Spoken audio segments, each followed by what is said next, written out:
Okay. Good morning, all of you. Let us see the next session on IGCSE chemistry. In this session, I will discuss about organic chemistry. In this introduction, I'll explain the terms homologous series, hydrocarbon, saturated, unsaturated, and general formula, and isomerism.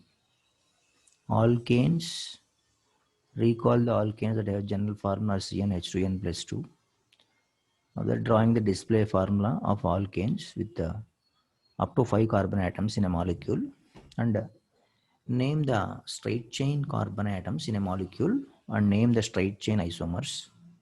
Also recalling the products of complete and incomplete combustion of alkanes, and describing substitution reaction of methane with the bromine to form bromomethane in the presence of UV light. Okay.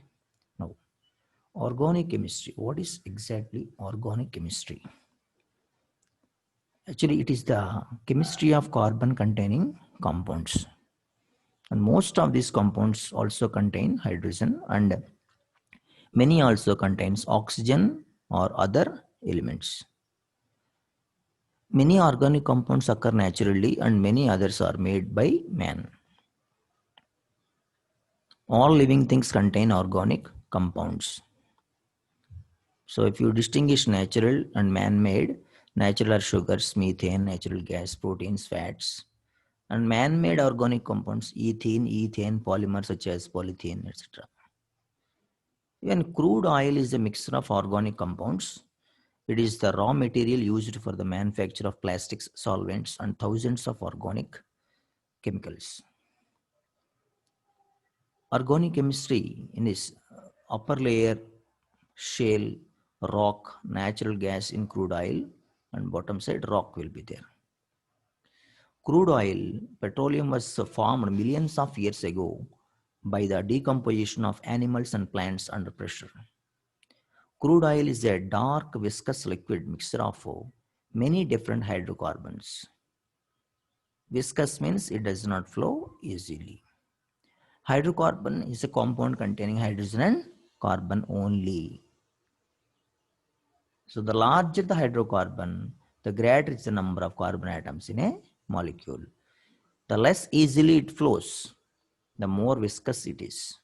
The less easily it ignites, the less flammable it is. The less volatile it is, it does not vaporize as easily.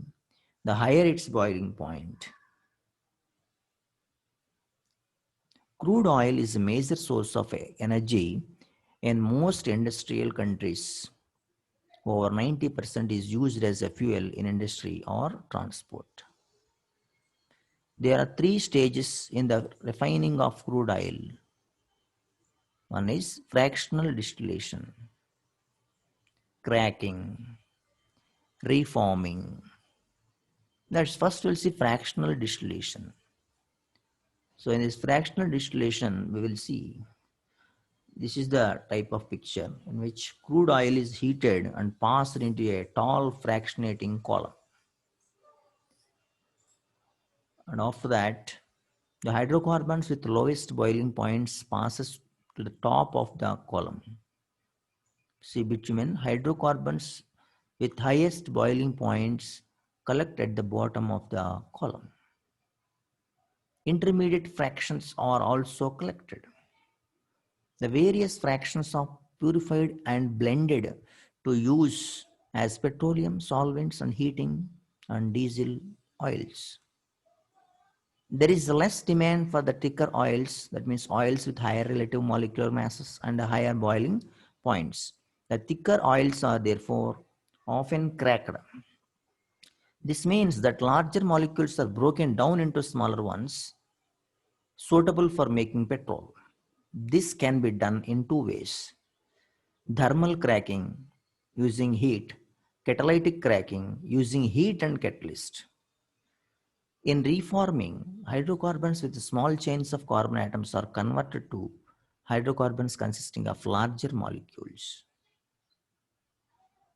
The simplest of all hydrocarbons, we'll see carbon 2 is to 4, forms 4 covalent bonds. Methane, 4 single CH bonds are there. Alkanes are saturated hydrocarbons. All bonds are occupied. Alkanes.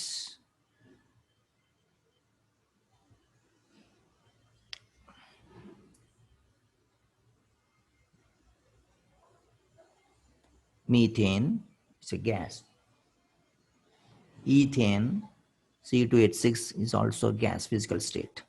Propane, C3H8 is a gas. Butane, C4H10 is also a gas. Pentane, C5H12 gas. Hexane, C6H14 is a liquid. So the alkanes form an homogeneous homologous series. Each number differs from the next by the unit CH2, and the homologous series of alkanes has the general formula CnH2n plus 2. You can see methane here, ethane, propane.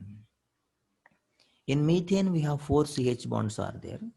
In ethane, we have 6 are there, CH bonds. In propane, we have 8 CH bonds are there. Butane, pentane, you can also observe here, long carbon chains are the 4 are there in butane and 5 are there in pentane, in the carbon linked chain. Alkanes and isomerism. Compounds exhibit isomerism when they have same molecular formula but different structural formulae.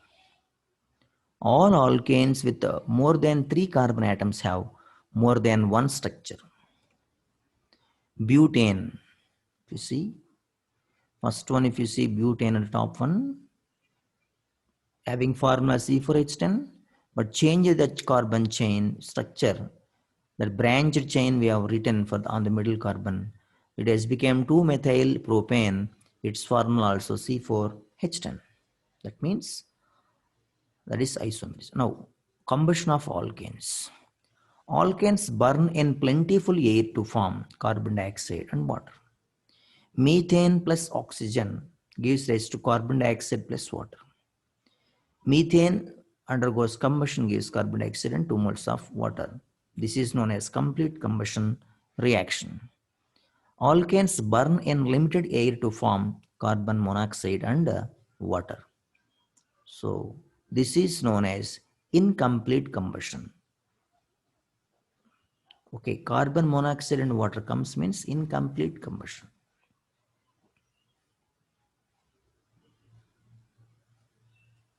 Alkanes substitution reactions. Alkanes as substituted compounds can react by substitution. For example, when a mixture of methane and bromine is exposed to ultraviolet light, typically sunlight, a substitution reaction occurs and the organic product is bromomethane. CH4 plus Br2 gives rise to CH3Br plus HBr. One hydrogen atom of methane molecule is substituted by a bromine atom. That is regarding the reaction in which HBr is formed and CH3Br bromomethane is also formed.